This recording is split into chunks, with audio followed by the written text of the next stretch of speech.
The manufacturing of aluminium products begins with the conversion of a cast ingot into various wrought products through several processes. There are four main forming processes: flat rolling, extrusion, forging, and sheet forming. Each of these processes significantly alters the shape and mechanical properties of aluminium. Hot rolling is the first stage in flat forming, where slabs are preheated to around 500 C.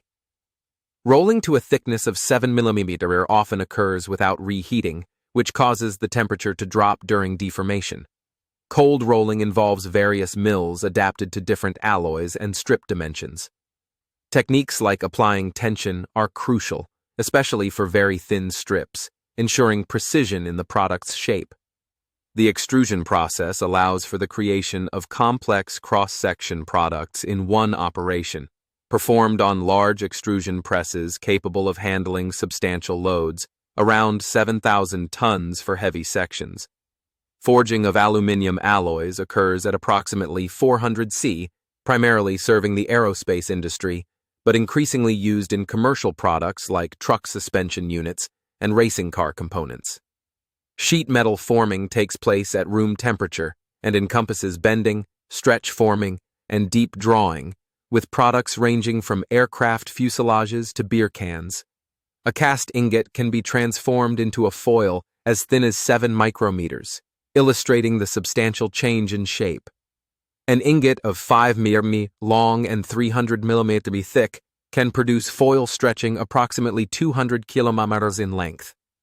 Aluminium, due to its face-centered cubic structure, possesses excellent ductility, making it easy to form intricate shapes. Aluminium's microstructure consists of individual grains or crystals, influenced by processes such as hot working, cold working, and annealing, creating a fine grain structure optimal for forming. Aluminium's microstructure consists of individual grains or crystals, influenced by processes such as hot working, cold working, and annealing, creating a fine grain structure optimal for forming. Dislocations play a crucial role in deformation, with their movement along slip planes causing shear strain and contributing to the overall strength and properties of the metal. Strengthening metals involves various obstacles to dislocation movement, including grain boundaries, other dislocations, and solute atoms, enhancing the metal's resilience. Annealing processes lead to recovery and recrystallization, reducing strain hardening. Dynamic recovery at elevated temperatures allows for easier deformation with lesser loads required. The stored energy from dislocations drives recrystallization, with dislocation density significantly varying between annealed and heavily cold-worked materials, affecting overall material properties.